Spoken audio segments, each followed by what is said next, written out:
할렐루야. 오늘도 주님의 전을 찾아 나온 우리 성도님들을 환영합니다. 오늘 본문 마가복음 4장 1절에서 20절 말씀을 가지고 하나님 나라의 비밀이란 제목으로 같이 말씀을 나누고자 합니다.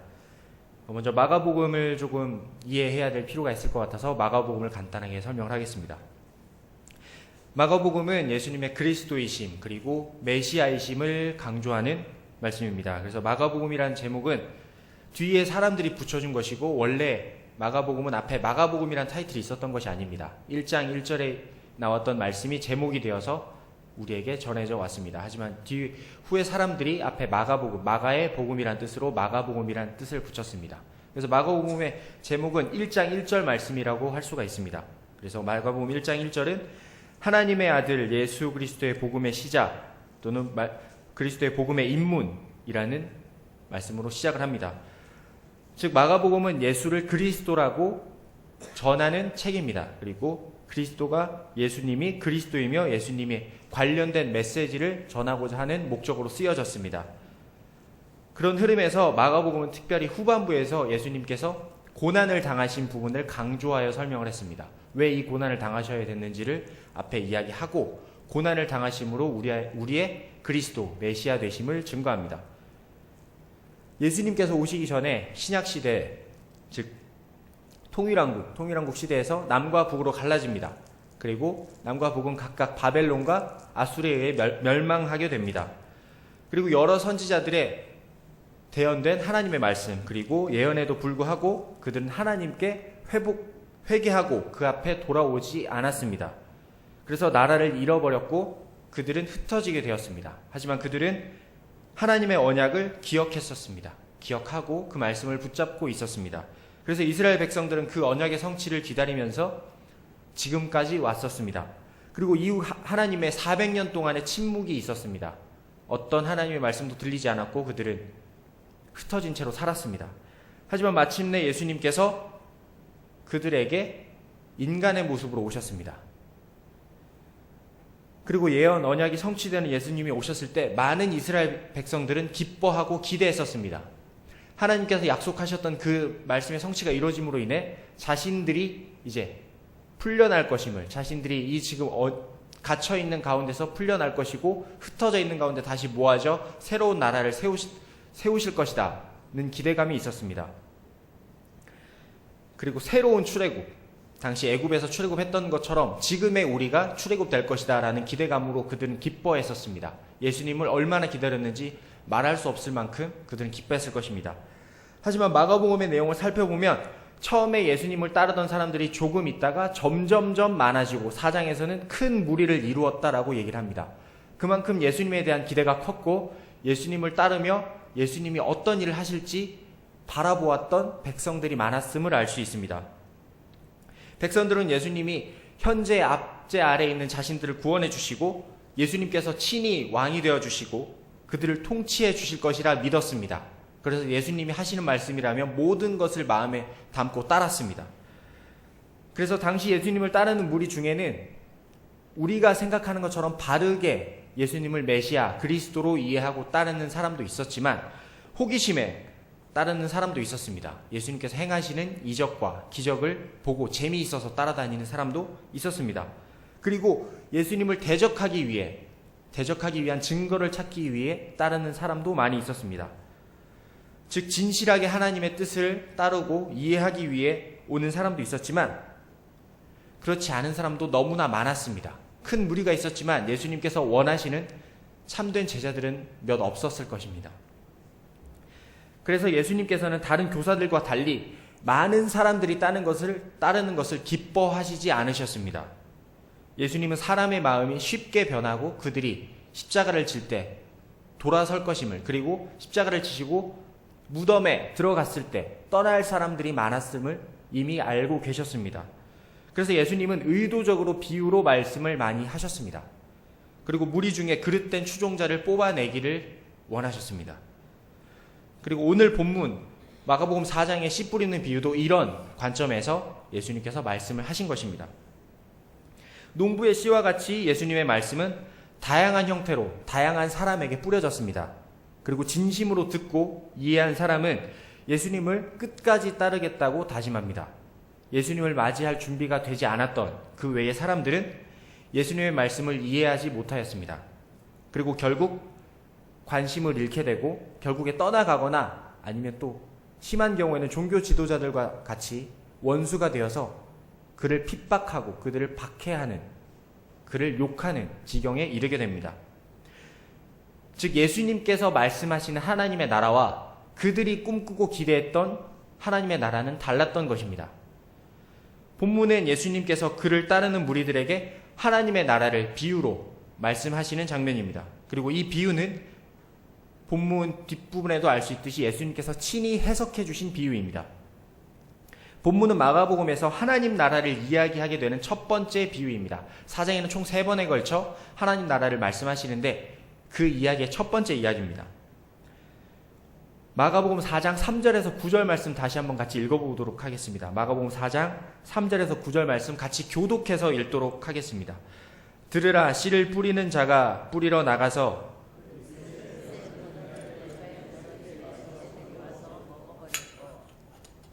더러는 흙이 얕은 돌밭에 떨어짐에 흙이 깊지 아니하므로 곧 싹이 나오나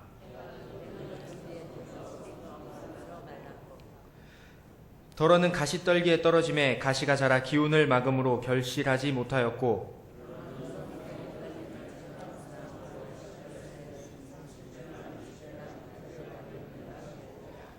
또 이르시되 들을 귀 있는 자는 들으라 하시니라. 아멘. 여기 나오는 비유에서 농부는 예수님입니다. 또 확장해서 보게 되면은 그의 뒤를 따라서, 예수님의 뒤를 따라서 그 말씀을 들고 가르치고 전하는 모든 사람이 농부가 되는 것입니다. 심겨진 씨는 그리고 하나님의 말씀, 뿌려지는 씨는 하나님의 말씀입니다. 예수님은 비유를 말씀하시면서 자기를 따르는 무리들 가운데 자신이 이미 이와 같이 하고 계심을 말씀하셨습니다. 그리고 이와 같은 행위를 이미 이 비유를 하시기 전부터 하고 계셨습니다. 아마 예수님을 따르는 무리들은 이 비유가 아주 익숙했을 것입니다. 왜냐하면 당시 자신들이 행하는 행동들을 가지고 예수님이 비유로 말씀하셨기 때문입니다. 지금과 다르게 고대 이스라엘이 이제 농기계나 그런 발전한 기술이 없었기 때문에 직접 씨앗을 뿌렸습니다. 그래서 농부가 씨를 뿌릴 때 길가나 또는 돌밭, 그리고 오늘 나왔던 가시덤불 이런 곳에 뿌릴 때 이곳에 흩어지지 않도록 뿌릴 수 있는 방법이 없었습니다. 그냥 그 길 가운데 가면서 농부가 손으로 뿌렸기 때문에 어디로 뿌려질지는 알 수 없습니다. 그래서 흩어지는 것도 어쩔 수 없었고 만약에 바람이 불면은 그때 날리는 것조차 어떻게 할 수 없었습니다. 하지만 농부는 그것을 알매도 불구하고 아무 상관없이 뿌릴 수 있었습니다. 왜냐하면 그것이 뿌려지는 것이 상관이 없었기 때문입니다. 왜냐하면 아주 자유롭게 뿌리고 어떻게 한다 할지라도 제대로 된 밭에서는 충분한 수확량을 얻을 수 있었기 때문에 그 뿌리는 것을 두려워하지 않고 그냥 뿌렸습니다. 그리고 결국 좋은 땅에 자란 것은 시간이 지나고 수확할 때 농부에게 기쁨이 되었을 것입니다. 설령 수확하지 못하는 씨가 있다고 해서 농부의 잘못이라거나 씨앗이 잘못된 것이 아니었습니다. 그래서 농부는 기쁨으로 뿌릴 수 있었습니다. 이 비유를 듣는 무리들도 이런 상황과 예수님이 말씀하시는 비유의 내용을 충분히 이해할 수 있었습니다. 이 비유는 지식으로만 아는 것이 아니라 그 모든 사람이 지식에 상관없이 이해할 수 있도록 예수님께서 말씀하신 것이기 때문입니다. 그리고 수확은 그 씨가 떨어진 상태에 달려 있었습니다. 즉 하나님의 나라의 비밀도 이와 같았습니다. 하나님 나라의 사역은 많은 어려움과 또한 손실이 있습니다. 하지만 그럼에도 불구하고 풍성한 결실을 맺습니다. 예수님의 사역이 그랬습니다. 즉 하나님 나라의 비밀은 이미 예수님께서 사역하시는 가운데 발견된 것입니다. 그들에게는 모두 귀가 있었고 이 비유를 똑같이 듣고 있었습니다. 따르는 무리들이라면 이 비유를 모두가 알 수 있었습니다. 그 사람이 어떻든지 간에. 하지만 예수님은 단지 자신의 말씀을 듣는 행위에 관해서 말씀하신 것이 아닙니다. 이 비유를 말씀하시는 것은 마음과 가슴으로 듣는 것을 넘어서 그리고 더 깊은 차원의 들음을 말씀하신 것입니다. 그것은 영적인 이해를 위해 그리고 반드시 필요하기 때문에 이 말씀을 주신 것입니다. 마가복음 4장 11절에서 12절 말씀 제가 읽겠습니다. 이르시되 하나님 나라의 비밀을 너희에게는 주었으나 외인에게는 모든 것을 비유로 하나니 이는 그들로 보기는 보아도 알지 못하며 듣기는 들어도 깨닫지 못하게 하여 돌이켜 죄 사함을 얻지 못하게 하려 함이라 하시고. 아멘. 이 비유를 말씀하시고 나서 갑자기 뜬금없이 11절 12절에서 그들이 보기는 보아도 알지 못하며 듣기는 들어도 깨닫지 못하며 그리고 돌이켜 죄 사함을 얻지 못하게 하려 함이라 라고 말씀하십니다. 마치 복음이 완전하게 닫혀 있는 것처럼 말씀하십니다. 이 비유에 상관없이 이미 정해진 것처럼 말씀하십니다. 이 비유를 들은 청중은 예수님의 말씀을 듣고 의아해할 수밖에 없었습니다. 이 비유를 하시고 왜 갑자기 이 말씀을 하시는가? 하지만 이어지는 마가복음에서 예수님은 듣는 사람들 중에 많은 이들이 당신의 말씀을 듣지 않고 또 공공연하게 반대할 것을 이미 알고 계셨습니다. 그리고 이것은 마가복음 4장 이후에 나타나는 장면에서도 그들이 행동으로 보여주는 것을 우리는 알 수 있습니다. 외인들은 구원의 메시지를 받아들이지 않았고 결코 받아들이려고도 하지 않았습니다. 따라서 그들에게 모든 것을 비유로 말씀하신 것입니다. 구약에서도 하나님은 이사야에게 똑같이 말씀하셨습니다.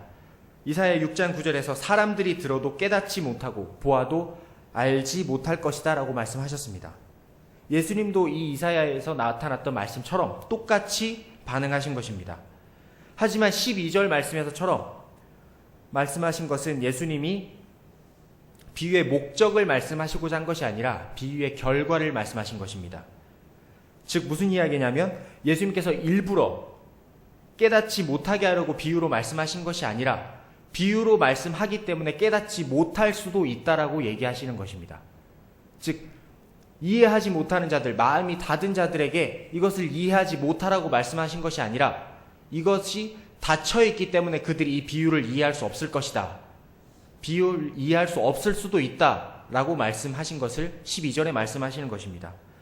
즉 오늘의 본문 이후에 또 4장 20절 이후에도 본문에 나타나는데 예수님은 비유는 감추는 방식의 가르침이라고 분명히 말씀하십니다. 하지만 그 목적이 그들에게 가리우고자 그들에게 알지 못하게 하고자 하시는 것이 아니라 최종 목적은 감추어졌으나 드러내고자 하심을 예수님은 말씀하십니다. 25절 25절에서도 이것은 마치 등불을 가지고 오는 목적이 평상 아래 두는 것이 아니라 등경 위에 두려 함이라. 즉 보여주시기 위하여 명확하게 이 비유를 하시는 것은 우리에게 깨닫게 하시고자 하기 위하여서 들려주셨음을 명확하게 말씀하시고 짚어주십니다. 그래서 이 비유의 말씀은 어떤 사람에게만 듣고 어떤 사람은 듣지 말라고 말씀하신 것이 아니라 모든 사람에게 열려있고 모든 사람이 이해할 수 있기 때문에 가장 좋은 방법으로 비유를 택하신 것입니다. 오늘 본문 말씀 읽었던 것처럼 본문에는 농부가 씨를 뿌릴 때 4개의 밭이 나옵니다. 첫 번째 길가에 떨어진 것, 그리고 두 번째 얕은 돌밭에 떨어지는 것, 그리고 세 번째 가시떨기에 떨어지는 것, 그리고 네 번째 좋은 땅에 떨어지는 것, 이렇게 4가지가 등장합니다. 농부가 씨를 뿌릴 때 어떤 씨앗은 길가에 떨어집니다.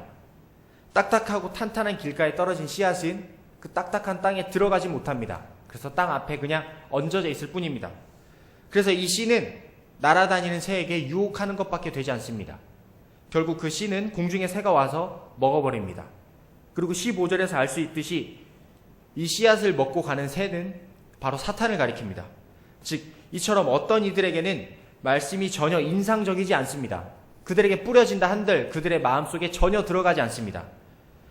그들이 말씀을 듣자마자 사탄이 공중에서 날다가 다가와서 그것을 물어가 버립니다. 그 사람들에게는 그 씨앗이 뿌려졌음에도 불구하고 그들의 필요를 느끼지 못하고 깨닫지 못합니다. 즉 현재의 삶, 지금 살아가고 있는 삶이 소중할 뿐이지 그들에게는 어떠한 갈망도 그리고 하나님을 향한 사랑도 죄책감이나 죄 용서에 대한 필요조차 깨닫지 못하는 사람들을 일컫는 것입니다. 즉 사탄에게 있어 이런 사람들은 너무나 손쉬운 상대들입니다. 사탄들이 굳이 노력하지 않아도 이들은 마음을 닫아서 가져가지 못합니다. 하나님 나라의 비밀이 주어졌음에도 불구하고 그들은 받아들이지 못합니다. 그리고 두 번째, 다른 씨는 돌밭에 떨어지기도 합니다. 다른 돌밭은 이 길가와는 조금 차이가 있습니다. 길가에 흙이 있긴 있습니다. 하지만 얕아서 씨앗이 금방 싹이 틀 수 있습니다. 좋은 밭보다 더 빨리 싹이 틀 수 있습니다. 하지만 깊지 않기 때문에 뿌리 또한 깊지 않습니다. 그래서 해가 떴을 때 수분이 사라지고 그 싹은 금방 말라서 죽어버리게 됩니다. 이 유형에 속한 사람들은 복음의 약속이 전해졌을 때 기쁜 소식을 기쁨으로 받습니다. 하지만 그들은 기본적인 것만 이해할 뿐 그 이상 깊고 오묘한 하나님의 말씀을 깨닫지는 못합니다. 하나님의 진리가 자신들의 영혼 속에 역사하여 변화에까지는 이르지 못하는 부류가 이 부류들입니다. 즉 뿌리가 없어 잠시만 견디고 잠시 살아갈 뿐입니다. 이들은 무엇이냐? 삶의 고난과 어려움이 찾아왔을 때 그들은 복음의 약속을 당장 등지고 떠나는 자들입니다. 즉 조금의 어려움과 조금 힘든 일이 다가왔을 때 예수님을 버리고 떠날 수 있는, 세상에 금방이라도 다가갈 수 있는, 우리 예수님과 하나님의 말씀에 발을 얹었지만 세상에서 발을 떼지 못하고 살아있는 자들과 같습니다. 당시 예수님이 이 말씀을 전하는 시대는 예수님을 믿는 것만으로도 힘든 사회였습니다. 유대교인들은 회당에서 예수님을 믿는다는 이유만으로 쫓겨나기도 되었고 축출되었고 또 가족들로부터 버림을 받았습니다. 즉 혼자가 되기도 하였습니다. 그리고 이후에 예수님께서 떠나가시고 나서 많은 제자들과 사도들은 예수님을 믿는 것으로 인하여서 핍박받고 박해받았으며 어떤 이들은 그 어려움 가운데 순교를 당하기도 하였습니다. 즉 주님의 이름으로 인해 고난당하고 어려움을 당한다는 것, 그때 참아내지 못하고 떠나가는 자들이 바로 이 부류에 속하는 자들이란 것입니다. 예수님께서 이 말씀을 하시면서도 즉 앞으로 있을 순교 그리고 어려움을 당할 때 주님의 이름으로 인하여 목숨을 잃는 것, 이것은 얼마나 은혜로운지를 예수님께서 말씀하시는 것입니다. 그리고 또 다른 씨는 가시떨기에 떨어지는 씨가 있습니다. 농부가 고의로 가시떨기 있는 곳에 씨를 뿌리진 않습니다. 하지만 이 씨를 뿌릴 때 밭이 제대로 갈아지지 않아서 가시떨기가 있는 자리에 떨어질 수도 있고 정말 그대로 있어서 가시떨기 위에 그냥 떨어지는 자리도 있습니다. 이런 씨들은 양분과 수분과 빛을 가시떨기에게 빼앗깁니다. 그래서 씨가 트고 자라기는 하지만 제대로 자라지 못하고 그 양분에 가려서 그곳에서 안주하다가 죽게 되거나 그 이상 자라지 못하게 됩니다. 즉 좋게 성장하지 못하고 더 이상 발전하지 못하는 모습을 보입니다. 이 부류의 사람들은 말씀을 받아들이고 그 말씀을 마음에 새기고 뿌리를 내립니다. 하지만 그 가시가 성장하면서 점점점 작아지고 그 이상 넘어서지 못하는, 안주하게 되는 믿음의 모습을 보게 됩니다. 즉 사탄이 우리에게 하는 가장 강력한 공격 중에 하나입니다. 가시는 곧 나온 씨들로부터 양분과 빛과 성장 공간을 빼앗고 산만함과 갈등을 우리에게 줍니다. 하나님의 말씀을 새겨서 성장할 시간을 주지 않습니다. 자신들이 그 시간을 빼앗습니다. 우리에게 주어진 시간 가운데 하나님의 말씀에 집중하지 못하게 하고 하나님의 말씀이 참된 말씀인 것을 깨닫지 못하도록 그곳에서 헤매도록 합니다. 결국 세상의 염려 그리고 재물에 대한 유혹, 기타 욕심들이 이 가시떨기라고 할 수 있겠습니다. 세상의 거짓된 유혹들이 우리에게 많은 걱정과 고민을 줍니다. 그리고 과연 그것만으로 살아갈 수 있을지 고민하게 만듭니다. 결국 우리에게서 물질적인 욕망을 우리에게 심음으로 인하여서 그 욕망으로 우리에게서 하나님의 말씀으로부터 멀리 떨어뜨립니다. 결국 신자의 정신대로 다른 곳을 향하게 해서 하나님 말씀에 온전히 따라 살아가지 못하도록 막습니다. 이것이 가시떨기입니다. 즉 우리가 말씀을 따라 살 수 없도록, 집중할 수 없도록 우리의 시간을 빼앗아 점점점 죽어가게 만드는 것, 우리도 모르게 점점 죽어가게 만드는 것, 이것이 가시밭에 떨어진 씨앗의 모습입니다. 많은 그리스도인들이 요즘 여기에 속해서 헤매고 있습니다. 자신은 참된 그리스도인이라 살고 생각하고 있지만 자신이 어디에 눌려 있는지, 어디에 마음을 빼앗겨 있는지조차 알지 못하는 것이 바로 이 부류에 속하는 것입니다. 반면에 경작하기 좋은 땅에 떨어지는 씨앗이 있습니다. 이 밭은 씨가 성장하여 결실을 맺을 수 있도록 깊은 흙과 물을 품고 있습니다. 그래서 이 씨는 30배, 60배, 100배의 결실을 맺게 됩니다. 당시 10배를 수확하면 많은 양을 수확한 것이라고 합니다. 즉 여기서 30배, 60배, 100배라는 것은 경이로운 수확을 말하는 것입니다. 즉 이 결실은 여기서 그치는 것이 아니라 다음 해에도 더 많은 결실을 할 수 있음을 증명하는 것입니다. 즉 우리가 만약 그 말씀을 맺고 우리 가운데 열매, 결실을 맺는 것이 있다면 우리는 참된 받침을 우리 스스로가 증명하는 것입니다. 그리고 우리가 그 하나님의 말씀에 귀를 기울였고 하나님 말씀을 향해 달려갔다는 것을 알 수 있습니다. 즉 말씀을 듣고 받아들인 사람이 여기에 속하는 것입니다. 말씀을 받아 듣고 실천하고 행함으로 인해 열매를 맺는 것, 이것이 바로 이 좋은 밭에 떨어진 씨앗의 모습입니다. 예수님을 영접하고 그분의 말씀을 믿고 또 자신의 삶을 변화시키도록 그분에게 주인 되어주시고 주님이 되어달라고 우리를 내어놓는 것, 이것이 참된 진정한 제자들이 되어야 되는 모습, 그리고 우리가 되어야 되는 모습을 보여주시는 것입니다. 또 씨가 씨를 낳음으로써 말씀을 전하는 사람들, 그리고 그 말씀을 또 다른 사람에게 전하는 것, 그리고 다른 사람이 또 다른 사람에게 전하는 것, 이것이 바로 이 좋은 밭에 떨어진 씨앗이 맺는 결실의 이후의 모습입니다. 좋은 밭에 떨어진 사람은 우리가 되어야 되며, 우리가 이렇게 또 결실을 맺어 또 다른 사람에게 복음을 전하고 그 사람이 또 다른 사람에게 복음을 전하는 것, 이것이 정말 완성된 좋은 땅의 모습이 되는 것이고 우리가 되어야만 하는 모습입니다. 땅의 상태는 말씀을 듣는 사람의 이런 형태, 말씀 밭의 마음의 상태입니다. 하지만 또 우리 삶의 다른 시간과 상황이 되기도 합니다. 우리가 어떨 때는 정말 준비되어진 잘 된 밭이 됩니다. 그래서 말씀을 들을 때 그 말씀을 마음에 새기고 그 말씀을 따라 살기 위해 노력하고 몸부림칩니다.